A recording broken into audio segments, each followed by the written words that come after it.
Imagine for a second um, that you're holding this incredibly detailed survival manual in your hands. Okay, like a heavy physical book. Exactly. Yeah. It's heavy, the pages are worn, and it's specifically designed to get you through the toughest, most unfair, absolutely brutal moments of your life. Right. But instead of actually opening it to figure out, how to survive the storm you're currently in, you look around and you see people online just aggressively arguing over what font the manual is printed in. Oh, wow. Yeah. They're shouting at each other over whether it should be like Arial or Times New Roman. I mean, it sounds completely absurd when you frame it that way. You'd think anyone in a crisis would prioritize the actual instructions over the packaging. You would think. Yet that is the exact dynamic we are seeing today when people talk about the Ramayana. Yeah, it really is. You scroll through social media, and the world is just obsessed with these trivial, surface-level debates. Yeah. People are wasting hours arguing over whether Lord Ram ate a vegetarian diet or analyzing the exact historical fabric of the clothes he wore. Which is just wild. Right. And if that is your biggest takeaway after engaging with an epic text of this magnitude, there is a serious reason to doubt how you process information. Absolutely. Because treating the Ramayana as, like, a historical trivia book completely misses its function. It was never meant to be just a catalog of mythological details. Right. It is a highly practical manual for living. The stakes are so much higher here. And, this isn't just a regional perspective. The strategic value of this text is recognized globally. Wait, really? Globally? Oh, yeah. These stories are actively studied in Russia, Thailand, Cambodia, Indonesia. We are even seeing countries like Saudi Arabia and the United Arab Emirates looking to integrate these texts into their curriculums. Wow. Which speaks volumes, honestly. Global superpowers aren't looking at this for religious dogma. Not at all. They recognize that for a 21st century student, these stories offer frameworks for cognitive resilience. They see the underlying architecture. They recognize that navigating a modern, chaotic world requires the exact psychological tools demonstrated in this text. So that is our mission for today's deep dive. If you are listening to this and you're at a point in your life where you're confused about your next move, or you just feel like the world is actively pushing against you, we're going to extract the brutal, highly practical wisdom from this ancient text. The real meat of it. Exactly. These are 5 insights that will fundamentally change how you view reality, especially in a world that often seems designed to see you fail. And before we can even talk about surviving those external battles, the unfair bosses, the economic downturns, we really have to look inward. Yeah. We have to run a diagnostic on the baseline state of our modern minds. So true. I want you to picture this scenario. Imagine a university student sitting in a lecture hall. They aren't on their phone, they aren't being disruptive, they are just sitting there looking forward with a genuine smile on their face. Okay. What is the very first reaction a professor or even the other students is going to have? Suspicion. I mean, someone will inevitably stop and ask, why are you smiling? Is there a joke I missed? Okay, let's unpack this. Because we are taught from such a young age that smiling without a specific, justifiable reason like winning a prize or hearing a joke is abnormal. It's almost treated as a symptom of being out of touch with reality. Right. Society has conditioned us into what we can call the default negative state. Happiness is treated as a rare outlier, a brief spike on the graph. Yeah, blip. Exactly. Meanwhile, being stressed, anxious, constantly tense, those are the accepted default settings. The underlying assumption is that if you aren't worried, you simply aren't working hard enough. Or you just don't understand the gravity of the world. Right. And we have to ask why the modern world actively encourages this default negative state. Why does it? The answer is deeply economic. A negative, insecure person is the perfect consumer. Oh, man. They're incredibly easy to sell to. Think about the mechanics of it. If you hate your skin, an entire industry is ready to sell you a serum. If you're anxious about your status, luxury brands offer you a wearable shield. Every single insecurity you carry around is a calculated market opportunity for a corporation. Contentment doesn't drive impulsive GDP growth. That contrast is just staggering when you look at Lord Ram. His life was an absolute series of relentless, crushing tragedies. Oh, absolutely. I mean, he was a prince abruptly exiled from his own kingdom to live in the wilderness. His wife was kidnapped by a powerful enemy, and he faced this constant, grinding struggle just to survive. Just brutal circumstances. And yet, if you look at every depiction of him across thousands of years, Every statue, every painting there is a deliberate artistic choice. You always see this faint, quiet smile on his face. Which points to a profound psychological mastery. He understood a mechanism that modern society has completely forgotten. What's that? Suffering is an active choice. Hmm. Every situation you encounter is actually split into two distinct parts. There is the objective reality of the situation itself, and then there is your internal reaction to it. Right. It's like Ram was physically exiled into this wild, untamed forest, but in his mind, he acted as a ruthless gardener. I like that. He deliberately planted seeds of positive thought, and he just ruthlessly ripped out the weeds of negativity. He had zero control over his physical circumstances. The exile was happening whether he liked it or not, but he retained total sovereignty over his internal landscape. And mastering that internal landscape is the ultimate prerequisite for handling external disasters. Because how you manage your internal state dictates the actual physical choices you make when the world collapses around you. Yeah. If you don't deliberately choose your path under pressure, your biology will choose it for you. Which makes me think of the psychological screening for early astronauts. Oh, that is a brilliant parallel. Right. Before those early test pilots were ever allowed to touch the controls of a rocket, the foundational training was mastering the art of not panicking. Because panic is lethal up there. Exactly. When a human being panics, the prefrontal cortex, the logical planning part of the brain, essentially shuts down. We revert to our amygdala. The lizard brain. Yeah. We become reactive, biological machines driven purely by the instinct to flee or fight blindly. We completely lose the ability to execute a complex plan. It brings to mind that famous Mike Tyson quote, "Everyone has a plan until they get punched in the mouth." Huh. Yes. And Lord Ram faced the ultimate cosmic punch in the mouth when his wife, Sita, was taken. Right. The biological, instinctual choice would have been to panic and let the amygdala take over.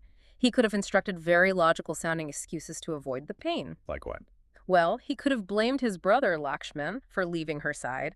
He could have rationalized that he was just an exiled man with no resources, given up, and lived out his days in the forest. Instead, he leaned into his dharma, his fundamental sense of duty and righteousness. And executing that duty meant walking roughly 2,000 kilometers across hostile terrain and building a coalition army completely from scratch to face a superpower. He didn't let panic override his values at the first sign of an impossible challenge. He kept his prefrontal cortex online. Right. But let me push back on this a little bit. Sure. Because if we were making this practical for the listener, most of us aren't facing an epic, mythical journey or the abduction of a spouse by a warlord. In our daily lives, aren't we mostly just taking harmless shortcuts? We aren't panicking, we're just optimizing for convenience. Well, that optimization for convenience is exactly where the psychological decay begins. Let's use the traffic light test from the sources to ground this. Okay. Imagine at 6 a.m., the light is red, but the streets are entirely empty, there's no cross traffic. The driver next to you jumps the light to save 30 seconds, so you decide to follow them. Happens all the time. Right. But a police officer happens to be sitting behind a billboard, and you get pulled over. Now you face a critical choice. You can accept the $50 fine on your record, or you can quietly slip the officer a $10 bill to look the other way. I mean, let's be real. Most people would take the $10 bribe without a second thought. They might even go to work and brag to their coworkers about how they brilliantly talked their way out of a ticket and saved money. And that normalization of corruption is the trap. Because that $50 fine isn't just a financial penalty, it's a structural reminder from the universe. A reminder. Yeah. If you condition yourself to jump blind signals just to save 30 seconds, eventually your luck runs out. And a commercial truck comes from the other side and ends your life.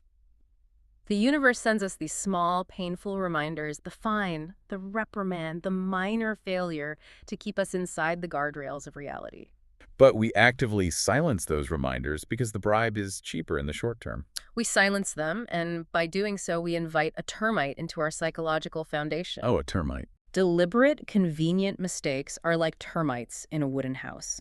You don't see the damage today or tomorrow, but they are quietly hollowing out the load-bearing beams of your character. Wow. You let the termite of the $10 bribe in, then the termite of taking credit for a colleague's work, then the termite of lying to a partner. Eventually, when a real storm hits, when you actually get punched in the mouth, your integrity completely collapses because there's nothing solid left inside. Here's where it gets really interesting. Because let's say the listener is doing the work. They are guarding their foundation. They aren't letting the termites in. Right. But what happens when you inevitably collide with someone who has let their foundation rot? The people driving the bulldozers through your life. The villains. The Ravanas of the world. Exactly. When we look at Ravana in the Ramayana, the nuance is staggering. Ravana did not wake up in the morning, look in the mirror, and laugh maniacally about being evil. No, not at all. He genuinely believed he was the righteous protagonist of his own story. Right. From his perspective, he was executing justice. He was avenging a brutal physical insult done to his sister, Shurpanakha. He framed his actions as the necessary duty of a protective brother and a powerful king. That psychological blind spot is terrifying. No one thinks they're the bad guy. They never do. Look at modern history. The corrupt executive who orchestrates a massive fraud, stealing millions of dollars from working-class pension funds, will literally go on a media tour to explain how they were actually trying to save the company. Or how the regulators just didn't understand their vision. Exactly. Politicians caught in massive scandals retreat into narratives where they are the victims of a witch hunt. The human ego simply cannot survive the realization that it is the villain, so it rewrites the script in real time to maintain the illusion of heroism. Which explains why the world often feels so incredibly unresolved and unfair to us. We watch these movies where the hero wins and the villain drops to their knees, finally admitting they were wrong before they fade away. We crave that. We do. It gives us closure. But real life is messy. The people who hurt you will rarely, if ever, give you the closure of an apology. They will go to their graves believing you were the problem. It's fascinating here is how the Ramayana processes that lack of closure. Yeah. In certain tellings of the epic, after the Great War concludes and Ravana is defeated, Lord Ram actually journeys to the Himalayas to perform a period of penance. Really? Penance for defeating the villain? Yes. He openly acknowledges that while Ravana committed atrocious acts, he was also an unmatched scholar, a master of the Vedas, and a deeply devoted follower of Shiva. Ram declares that all enmity ended the exact moment Ravana took his final breath. And I want to clarify, that isn't because Ravana necessarily earned some cosmic pardon for his crimes. No, definitely not. The penance was a reflection of Ram's internal architecture. His mind was too disciplined and his heart too expansive to serve as a storage unit for hatred. That is the perfect mechanism to explain this. Think about the people in our own lives who act as emotional toxins. The Dementors. Yeah. Maybe it's a hypercritical manager, a manipulative friend, or a deeply bitter family member. Well, When they tear you down, your immediate biological reaction is intense anger. You want justice. of course. You want them to feel the pain they caused you. But holding on to that resentment is like trying to steer a ship across the ocean while intentionally keeping your anchor dropped because you are furious at the water. That's a great analogy. You aren't hurting the ocean. You are just tearing the hull of your own boat to pieces. When you hold on to that anger, you are the one becoming exhausted. You are the one becoming bitter. It's like holding a knife by the blade. And the anger becomes a self-inflicted wound. You have Wow. to sever the anchor rope to survive. But this brings up a crucial logistical problem. Okay. When you finally cut those toxic people out of your life, you're left with empty space on your ship. The people you choose to invite into that newly cleared space will determine the entire trajectory of your journey. Which introduces a brilliant structural concept from the text, conducting a ruthless audit of your inner circle. We hear the self-help cliche all the time, you are the average of the 5 people you spend the most time with. Right, it's everywhere. But the Ramayana elevates this. Think about Lord Ram. He is understood to be an avatar, a direct physical manifestation of the divine preserver, Vishnu. And yet, even a divine presence in human form could not execute his mission alone. No, he couldn't. The logistics of his reality required a highly specialized team. He couldn't just snap his fingers. He needed Hanuman to procure the Sanjivani, a rare life-saving botanical medicine, when casualties occurred. Right. He needed King Sugriva to provide the political infrastructure to build an army. He had to negotiate with the sea god just to solve the logistical nightmare of transporting that army across the ocean to Lanka. It was a massive operation. And perhaps most importantly, he needed Vibhishana, Ravana's own brother, to provide the insider intelligence necessary to breach the enemy's defenses. That coalition, the Vinarsena, which was essentially a massive guerrilla army of forest dwellers, was the only reason the mission succeeded. Without that specific combination of allies, the entire epic collapses. Yeah. The divine still needed a competent network. Now contrast that strategic alliance with how we often manage our modern networks. Oh, man. Too often, people surround themselves with quote-unquote friends who act as silent anchors. People who gossip about you the moment you leave the room, who feel a quiet, gnawing jealousy when you get a promotion, and who secretly feel validated when you stumble. And we hold on to those toxic dynamics out of a misplaced sense of loyalty. We tell ourselves, well, we grew up in the same neighborhood or we went to high school together, so we endure the disrespect just to keep the peace. Exactly. But the text makes it painfully clear. Maintaining a relationship that degrades your character is not loyalty. It is active self-destruction. A legitimate ally fundamentally increases your capacity to execute your dharma. If your circle isn't pushing you toward excellence, you don't have a team, you have a liability. You must have the courage to step away from bad company. So what does this all mean for the listener who is internalizing this right now but feels physically trapped? Say you are an introvert living in a small town or working in a highly toxic corporate office, and you're thinking, I would love a Vinarcena, but there's no one around me who shares these values. Well, the beauty of the modern era is that geography is no longer a prison. Right. The solution is digital, but it requires intention. It's not just about passively scrolling through social media. You have to actively seek out high-friction environments. What do you mean by high friction? Things like niche forums, specialized Discord servers, professional mastermind groups.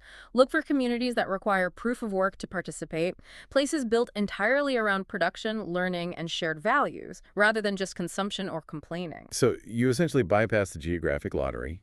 You can curate a world-class board of advisors right from your laptop. Exactly. Your Vinarcena doesn't need to share a zip code with you, but they absolutely must share your trajectory. Okay, but we have to address the elephant in the room. Let's do it. Let's say you do everything we just discussed perfectly. Ah. You control your internal state, you refuse to panic under pressure, you sever the anchor of resentment, and you build a phenomenal high-functioning team. You're doing everything right. Right.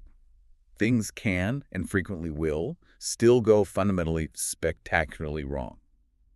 The promotion still goes to the less qualified person. The project still fails. Why? Because of the overarching environment we are operating in. The sources describe this as the era of Kaliyug. Kaliyug. This is perhaps the most difficult reality to accept, and it explains the massive cognitive dissonance we all experience. Think about the modern education system. Yeah. We place human beings in highly structured classrooms for the first 20 years of their lives, and we teach them a very linear equation. Study hard, follow the rules, and you will be guaranteed a fair reward. Cause and effect. Good inputs equal good outputs.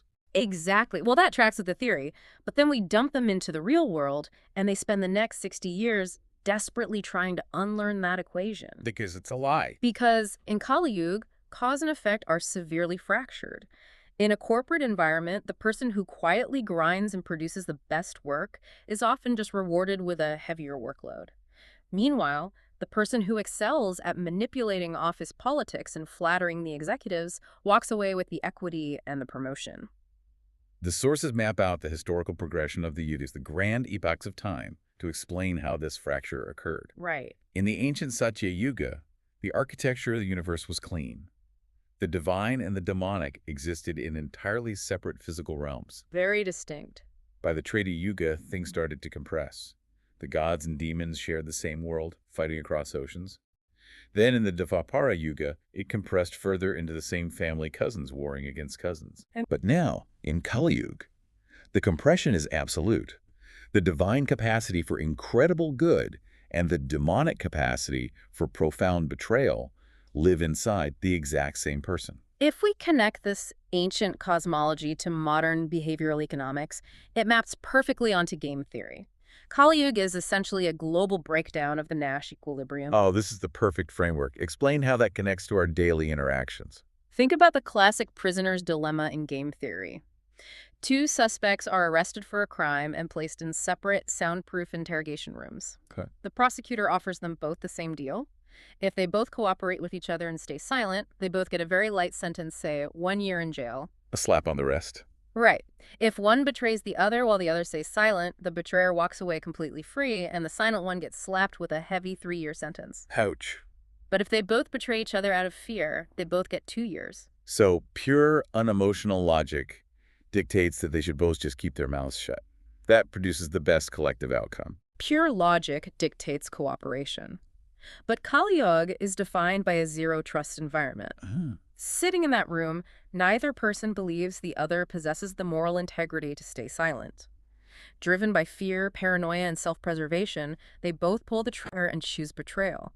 Consequently, they both suffer a worse outcome. Because they can't trust each other. Exactly. Success in Kaliyug doesn't just depend on your own righteous actions. It is entirely dependent on the highly unreliable, often selfish actions of everyone else around you. Which brings us to the hardest, most bitter pill to swallow.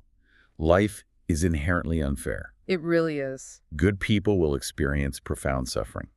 People operating with terrible intentions will frequently appear to win, and they will sleep soundly in expensive beds while doing so. Yeah. Navigating Kaliyug is like enduring a 14-year exile where the universe offers absolutely no guarantee that you will return to a throne. You want to do everything right, endure the entire struggle with perfect integrity, and when you finally return, society might just greet you with more uncomfortable questions and misplaced judgments. The world is under no obligation to validate your struggle. Just observe the cultural landscape today. There are entire factions of people who dedicate massive amounts of time and intellectual energy trying to dissect Lord Ram, actively attempting to reframe him as a villain or poke holes in his legacy. Which is insane. If a figure recognized as a cultural and spiritual titan faces relentless, cynical criticism, who are we to expect a life free from unfair judgment or systemic friction? The friction is a guaranteed feature of the system. So the ultimate question for you, the listener, isn't about how to finally defeat the external world and make it fair. The world won't be fair. Right. The actual war is the one happening inside your own mind every single morning. When you face that inevitable unfairness at work or in your relationships, who takes the wheel? Does the disciplined, resilient Ram inside you dictate the reaction, or does the reactive, ego-driven Ravana take over? And if you find value in these ancient frameworks, the most strategically sound move you can make is to stop feeding the noise. Stop giving your precious attention and emotional bandwidth to the cynics whose only currency is tearing things down. Yes. Focus your energy on absorbing the knowledge that reinforces your foundation. And crucially, if this wisdom clarified something for you today, you have a duty to pass it on. Synthesize it, share it, and make it practical for the people in your circle. That transmission of knowledge is the only viable torch we have to navigate the darkness of a zero-trust era. It really all cycles back to that heavy, dust-covered survival manual we talked about at the very beginning. You have a binary choice. You can sit in the storm and argue with strangers over the font it was printed in, or you can open the pages, learn the mechanics of the human mind, and actually survive. This raises an important question, though, something for you to deeply consider long after this deep dive ends. We know the Ramayana survived for millennia specifically because its practical blueprints for cognitive survival actually worked. People tested these concepts, and they held up under pressure. So the question becomes about your own legacy. Exactly the point. What kind of manual are you writing with the compounding effect of your own daily choices? 100 years from now, when you are gone, will the consequences of how you handled betrayal, panic, and unfairness serve as a robust blueprint for someone else's survival? Or will the sum total of your life just be another forgotten cautionary tale of someone who let Kaliyug win?